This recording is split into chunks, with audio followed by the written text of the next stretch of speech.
Bueno, pues muchísimas gracias.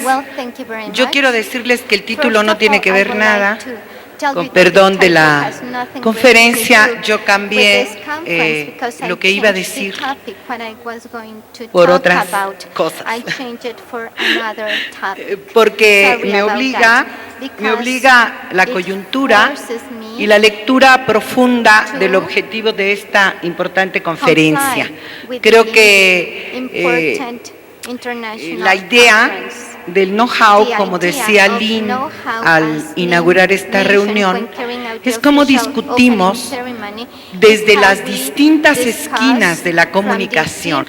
Yo estoy muy contenta que me haya precedido en este lugar, que haya puesto sobre la mesa en este lugar esta conexión que hizo Carmen Aristegui entre la información, el conocimiento y la traducción de ese conocimiento. Yo le agregaría, no exactamente para la presión de políticas públicas, sino la traducción de ese conocimiento para la presión política. Así que voy a empezar con lo que quiero compartirles desde mi experiencia periodística.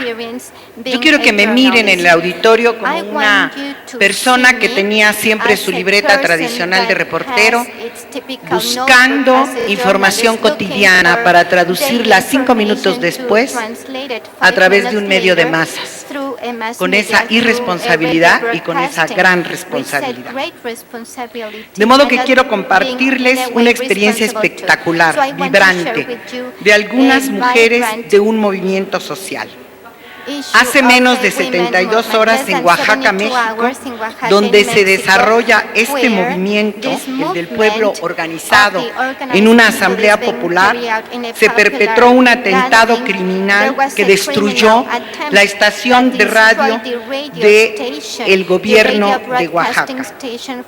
Estaban ahí porque ellas tomaron la estación de radio hace 40 días, profesoras de educación básica, urbanas, campesinas e indígenas. Luego del atentado, estas mujeres se fueron a la calle y probablemente porque intuyen el valor de la difusión de su movimiento en tiempos de la mayor revolución de las tecnologías de la comunicación, a tomar 12 estaciones de radio privadas, que en este momento la Asamblea Popular de Oaxaca las tiene con micrófonos y sonidos para todo el estado de Oaxaca, que es muy complicado. Es uno de los estados más pobres del país, donde hay un problema de comunicación para ir de un pueblo a otro, como todos los pueblos indígenas. Y en este momento, las 12 estaciones de radio son los mecanismos a través del cual se transmiten consignas, se hacen llamados a la organización o, como dice en la parte oficial, la insurrección, y se busca en el fondo derrocar al ejecutivo de la entidad. Se acompaña de informativos cada hora. Se trata de un movimiento reivindicativo colocado, como decía Carmen Aristegui, en la punta de la crisis que vive México y cuya perspectiva no está en nuestras manos señalar hacia dónde vamos. Oaxaca, como dije, se ubica en uno de los lugares más pobres de México, donde las mujeres mueren por causas relacionadas con la maternidad. La violencia feminicida existe y se ha probado, y la pobreza alimentaria, patrimonial y de capacidades hace que se diga que en Oaxaca existe una de las zonas de mayor marginación, especialmente para una importante población indígena. También tomaron los diarios. Con este hecho, yo quiero llevarlas a una reflexión sobre uno de los temas, de una de las cuestiones que Lynn planteaba al inaugurar la conferencia. Hemos estado, las y los comunicadores, haciendo nuestra labor desconectados. Y yo vengo aquí a señalar lo que hacemos las y los periodistas, así, simplemente. Es evidente que los cambios tecnológicos de los instrumentos de la comunicación de masas ofrecen hoy una posibilidad de tejer una sociedad de la información que contribuya a democratizar el conocimiento y empujar los cambios necesarios, a pesar de las dificultades, a pesar de la existencia de los monopolios, la manipulación informativa, el ocultamiento y aún las resistencias económicas y culturales que, entre otras cosas, hacen invisibles a las mujeres. Me coloco desde esta postura como periodista. Estoy convencida de las bondades de la comunicación de masas para lograr que la gente conozca lo que pasa a las mujeres. La información es la capacidad de dar a conocer, de nutrir e instruir sobre hechos y sucesos. Propongo desde ahora pensar en estrategias audaces para mejorar la información que haga posible acrecentar en la arena pública la voz de millones de mujeres en el mundo. Noticias que discurran sobre su vida, que produzcan alguna reacción, no sabemos de qué tamaño, alguna respuesta social a nuestra condición de desigualdad global. Hoy tenemos que reconocer que en el mundo, en los países de América Latina y seguramente de Asia y África, las personas estamos usando en forma paralela los medios de difusión creados a través de todas las tecnologías del último siglo. Desde el telégrafo, y Mirna se fue, pero ella lo sabe, a la transmisión de voz, sonido e imagen de la telefonía celular, con posibilidades exponenciales, diversas, pero desiguales. Reconocer esta realidad nos ayudará a elaborar las estrategias. Esta es una primera cuestión. La segunda que quiero decir es que la punta inicial del proceso para enviar mensajes nace de la sencillez de la noticia, de la toma de nota del acontecimiento, de los datos simples, directos, pero necesariamente completos, que a pesar de todo pueden escapar en algunos grandes espacios y entre algunas muchas personas de la manipulación. Ejemplo, el locutor dice que un grupo de insurrectos sin razón tomarán las oficinas del gobernador.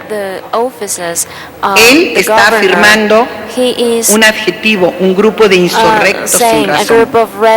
Pero la imagen que se transmite se hace mirar a amas de casa armadas con banderines que con trabajo logran sortear la seguridad del despacho del gobierno. Y acto seguida, todas se colocan a esperar a ver si las reciben. La imagen contradice el mensaje del locutor y lo que ha hecho posible la noticia, a pesar desde donde se proyecta, es dar una idea distinta del mensaje hablado y, por lo tanto, una enorme posibilidad de ampliar el conocimiento.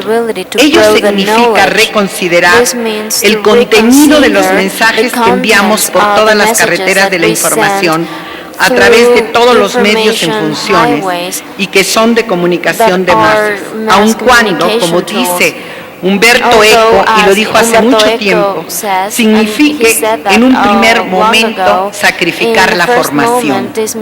Esto es, reconocer que el mensaje, su lenguaje y su estructura, desnudo, directo, completo, revela mucho más que 1000 adjetivos y posturas. Saber qué queremos comunicar en primera instancia es la cuestión. Hasta ahora, pienso, las mujeres atoradas en nuestra sorpresa de descubrir todos los contornos de nuestra opresión, hemos puesto las cosas exactamente al revés, queriendo significar primero el fondo y no la punta del iceberg de la situación, el acontecimiento liso y llano. Es decir, primero sobrevaloramos la ideología compleja, profunda la ideología feminista y luego decimos que hay que entender con exactitud y que los comunicadores populares tienen que entender con exactitud qué significa género, por ejemplo, y sacrificamos entonces la relevancia de los hechos. ¿Es la desigualdad de las mujeres el caldo de cultivo de la violencia brutal en que vivimos? Tenemos entonces que informar al mundo cómo es esta violencia, cuáles son los contornos, la respuesta social, gubernamental, los hechos de la violencia y luego paralelamente su significado y su raíz. Esto haría comprensible lo que no hemos logrado hacer hasta ahora suficientemente comprensible.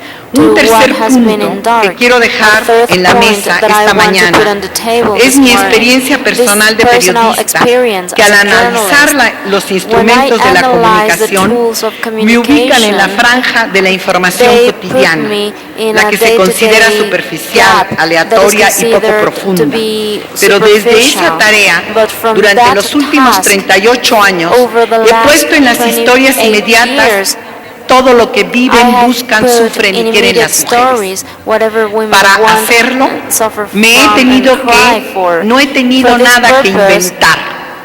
¿Qué quiero decir? Que las noticias no son producto de la imaginación ni de la ideología de quienes hacemos periodismo, sino que se hacen con los hechos. Estos incontrovertibles insumos de la historia cotidiana. Las acciones del movimiento feminista, sus propuestas y sus denuncias. También el movimiento tiene en México 35 años. Me obligaron a mirar a las mujeres. Solo me he perdido de lo que hacen las feministas en secreto o que solo comparten entre iniciadas. Lo demás no me lo he perdido. Llegamos a una cuarta cuestión. La información hoy se distribuye por un sistema multimedia, y digo la información noticiosa de los medios tradicionales, a través de un producto conocido como prensa, que circula las noticias a través de los distintos instrumentos de la comunicación que son la radio, la televisión, los impresos, las agencias, la internet y el celular. Su potencial es inmenso. Noticiarios de radio y televisión, de diarios, de agencias informativas, de revistas de actualidad, consiguen, mediante la técnica universal de los mensajes noticiosos, llegar a millones de personas en unos segundos. Esto se hace ahora incluso a través de imágenes precisas. Se puede abrir una página de internet del periódico El Universal de México, cuya página se llama Minuto a Minuto, y podemos casi instantáneamente escuchar el discurso del presidente Andrés Manuel López Obrador en el Zócalo. Es la primera información la que dará un soporte inmediato e histórico a los hallazgos, reflexiones, propuestas, investigaciones, volantes, argumentos de cara al poder, convocatorias y llamados de los grupos o personas que trabajan por hacer visible la condición social de las mujeres. Esta es una virtud de la tarea periodística que no quiere compartir, que no quiere competir con una tarea mayor, que es la de difundir, capacitar, convencer y lograr adeptos. Es esta primera ventana de la información masiva la que puede provocar una postura en quien la recibe, consume, revisa y puede guardar para releer. No es casual ni superfluo que las grandes empresas que producen los rotativos de todo el mundo hayan desarrollado procesos multimedia. Sus informaciones son las primeras que aparecen en situaciones de alto impacto, por ejemplo, en el buscador de Google, por mencionar uno. Los hay que difunden minuto a minuto, como decía, información capaz de mantener la atención sobre la guerra en Líbano o las declaraciones inmediatas de los presidentes, de un grupo de presas o las necesarias desde el poder. ¿Por qué las mujeres y muchos movimientos sociales no logran establecer ese vínculo del espacio periodístico y la oportunidad y las necesidades de decir su palabra? Me pregunto una y otra vez. El consumo de las noticias difundidas en los medios masivos son el elemento básico de todo lo que conspira. Dicen las y los intelectuales de los medios todo lo que conspira contra la cultura. Pero sin embargo, es toda la base de lo que se discute después para la construcción de la cultura. La rapidez de la toma de datos, la urgencia de la redacción, la presión de los consumidores condicionan el trabajo periodístico. Lo que dicen las y los expertos es que la producción de información es de tal magnitud, escuchábamos ahora a Carmen Aristegui, que nos está causando una especie de mareo y no podemos comprenderla ni asimilarla porque es inmensa. Diré ahora que el reto de algo que tendremos que discutir en esta conferencia es quién consume, cómo consume. Quien consume además debería aprender a seleccionar, a diferenciar, a elegir los insumos noticiosos para sus objetivos. ¿Cómo utilizar el insumo informativo para tomar decisiones, para hacer presión política y para conseguir la visibilidad que sus causas requieren? O simplemente a través de las informaciones noticiosas incontrovertibles, tendríamos que acumular inquietudes que no tienen salida, porque ya es imposible sustraernos de este proceso de información, que puede llegar a convertirse también, y veíamos la conexión que hacía Carmen, en conocimiento, y yo agregaba en sabiduría para las mujeres. ECO señala que la operación de las mass media en la práctica pone en condiciones de igualdad a muchas personas. Hoy, gracias a la evolución tecnológica, dejan de ser limitaciones definitivas el analfabetismo y el aislamiento. Sabemos que esto es parcialmente cierto. En México solamente hay 18 millones de conexiones de teléfonos fijos para una población de 104 millones de habitantes y solamente existen 10 millones de computadoras en los hogares, lo que atenúa la comunicación satelital que hace posible llegar aún donde no hay ni teléfono ni computadora. Romper la inercia, ir, dice ECO, a las masas, sacrifica en efecto la formación, pero amplía el espectro. Hasta ahora, los informes de Naciones Unidas sobre los índices de desarrollo humano, sobre la frecuencia como somos violentadas las mujeres o la inoperancia de las políticas públicas para el desarrollo de las mujeres, revelan que muchas de nosotras no conocemos nuestros derechos. Montones de encuestas donde dicen, pero no sé, ¿a qué se refiere con Beijing? ¿De qué me está hablando? De los metas del milenio. ¿Qué quiere decir? ¿Que yo tengo derecho? ¿Qué es eso de un mecanismo donde puedo ir a poner la queja sobre violencia? ¿Cómo dice que se llama? ¿Comité técnico? ¿De la CEDAW? ¿Qué es la CEDAW? Y no tenemos ni idea de cómo estamos colocadas en los presupuestos públicos, o bien no tenemos información sobre lo que dicen las convenciones que firman nuestros gobiernos, ni tenemos conciencia de los esfuerzos de miles de grupos, de millones de mujeres que están luchando por lograr el sistema democrático o un sistema democrático capaz de sacarnos de la opresión, la desigualdad, la pobreza, la exclusión y la discriminación por el solo hecho de ser mujer. Quiero poner finalmente algunos ejemplos para que sirvan de base a nuestras discusiones estos días. En 1990, un grupo de policías atacó, secuestró, violó a 19 jóvenes mujeres en la Ciudad de México. Todas ellas, las 19, luego de experimentar sus ataques sexuales, acudieron inmediatamente a las agencias de delitos sexuales que se habían inaugurado en noviembre de 1989. Dijeron que conocían su existencia, que lo habían escuchado en las noticias de la radio. Además, alguna de ellas decía que había leído algo en el periódico. Denunciaron en las siguientes 24 horas del ataque, porque además dijeron estaban convencidas de que era su derecho. La prensa entonces debe ser considerada como un mecanismo detonador, un instrumento para la acción. Propongo entonces reflexionar lo que he descubierto como una cadena que se da en este proceso del que he venido hablando. Si pudiéramos tener en un esquema ahí en la pantalla, yo no lo hice, discúlpenme, se lo tienen que imaginar. Podríamos ver hasta arriba la noticia, en un segundo lugar la reacción social, personas, grupos, organizaciones, militantes leyendo la noticia. En tercer lugar, la difusión de la misma que yo voy a tomar de los medios tradicionales y la voy a poner como ustedes y nosotras lo hacemos constantemente en la red por internet, en la información multimedia. Y entonces lo que conseguimos como un tercer paso es el posicionamiento o el conocimiento de ese hecho.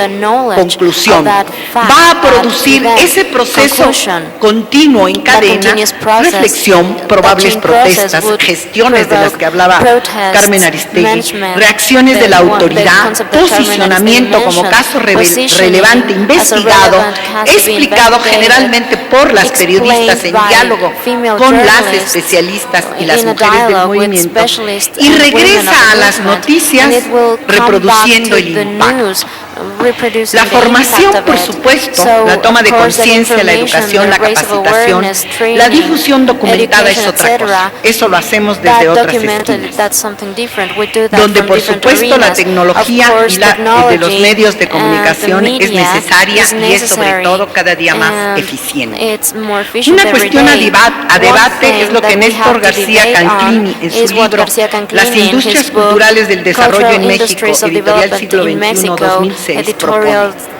Dice que es conveniente valorar simultáneamente a los medios de comunicación de masas como industria, como comercio y como servicio. Señala que Jürgen Habermas, Nicholas Graham y John Kane han destacado la importancia de la prensa y la radio como servicios para que en los países europeos se construyera un ámbito público de ciudadanos. Agrega que desde principios del siglo XX la escena pública fue vista como un espacio desde el cual luchar contra los estados despóticos, contra los abusos y arbitrariedades de dictadores que sometían a la vida social y económica sus intereses privados. Luego se erigió ese espacio ciudadano de lo público como defensa de lo social frente a la voracidad monopólica de las grandes empresas y sus medios. Y sobre todo, ese espacio público de ciudadanos construido así se opuso a la amenaza de la libre expresión y de la libre comunicación. Pero también Jesús Martín Bavero y Enrique Sánchez Ruiz muestran que la prensa y la radio contribuyen al desarrollo moderno al configurar una esfera ciudadana capaz de deliberar con independencia del poder estatal y del lucro de las empresas sobre su futuro. Con ello quiero decir que los expertos han dejado en claro que los productos del mass media no obligan, aunque busquen la coerción, porque en la sociedad existe libre albedrío para definir en qué creer, cómo reaccionar, qué hacer con lo que escucho, veo y aparentemente me imponen, para saber hasta dónde. Es importante esto para saber hasta dónde influimos con nuestros mensajes. Si antes no los planificamos pensando en las dos vías, las nuestras y las que están allá afuera. Efectivamente no tenemos datos confiables sobre cómo operan los cambios y si estos fueron o no potenciados por los medios de comunicación y las noticias. Lo único que tenemos son estudios cuantitativos y de estructura del lenguaje. Nos hemos dedicado en la crítica feminista a desestructurar las noticias y a señalar cuán misóginas son todavía, la forma en que se presentan, pero también la forma como impactan a la opinión pública respecto de lo que difundimos como organizaciones sociales o movimientos. Sin embargo, tenemos muy pocos estudios. Nosotras solo sabemos que las mujeres aparecemos poco y mal, y no somos protagonistas de las noticias, como no somos protagonistas todavía suficientemente del espacio público y del espacio político. Finalmente, quiero poner otros ejemplos de la importancia que las noticias tienen al masificar algunos hechos que luego derivaron en puntos o en partes fundamentales de la agencia feminista de hoy y que están a debate nacional e internacional. En todos los casos, les cuento, todo comenzó con una noticia, cuya evolución fue espectacular y mundial. El asesinato de mujeres en Ciudad Juárez, primero y luego en Guatemala. Sin las noticias amarillas deformadas con titulares escandalosos sobre los hallazgos de mujeres abandonadas en los campos de Lomas de Poleo, en Ciudad Juárez o en el campo algodonero, jamás nos hubiéramos enterado de lo que estaba pasando ahí. El escándalo periodístico abrió la posibilidad de correr la cortina sobre la existencia del feminicidio en México y en el mundo. Ello ha dado lugar, entonces, en un proceso como la cadena que planteaba, a acciones precisas, movilizaciones, denuncias, recomendaciones internacionales, estudios de caso, como el hecho en México, en 10 estados de la República, donde hoy sabemos con exactitud cuántas mujeres son asesinadas, cómo son asesinadas, qué pasa con sus expedientes, y acciones legislativas como la Ley Integral contra la Violencia en España. Es verdad que hay impunidad y no hay solución, porque esto demuestra que la acción de los medios necesita su correlato, que es la movilización social. No lo hacen solos. Las violaciones masivas de mujeres en Bosnia, que produjeron la Organización de Mujeres de Negro, el seguimiento de lo que sucede en cualquier guerra, la toma de postura de Naciones Unidas sobre el uso de los cuerpos de las mujeres como botín de guerra y la indignación mundial, la violación a los derechos humanos y de libre expresión, el apresamiento ilegal, la concurrencia de organismos internacionales para el caso de la mexicana Lidia Cacho es también un ejemplo de lo que también empezó por una noticia. Dicen que Lidia Cacho, cuando salió apresada por los policías, lo que hizo fue tomar el celular y llamar a CIMAC Noticias para que se pusiera la noticia y se mandara un boletín. Después ya sabemos lo que pasó. Desde los diarios se ha dado el debate del aborto en México y en otras latitudes. Por ejemplo, son las primeras noticias de los ataques a las clínicas de aborto en los Estados Unidos las que contribuyeron a la grandiosa manifestación de 1 millón de mujeres en Washington para evitar que se quitara la ley que permite el aborto en alguno de los estados Unidos. Toda esta parafernalia que les he traído esta mañana busca solamente poner en la mesa la urgencia de establecer estrategias de comunicación que hagan visibles a las mujeres, reconociendo que tenemos que hacerlo en los medios de comunicación de masa, industriales, comerciales, alternativos y creados por el movimiento, sin discriminación y sin apurarnos por todas las facturas y todas las entidades, del telégrafo a la Internet.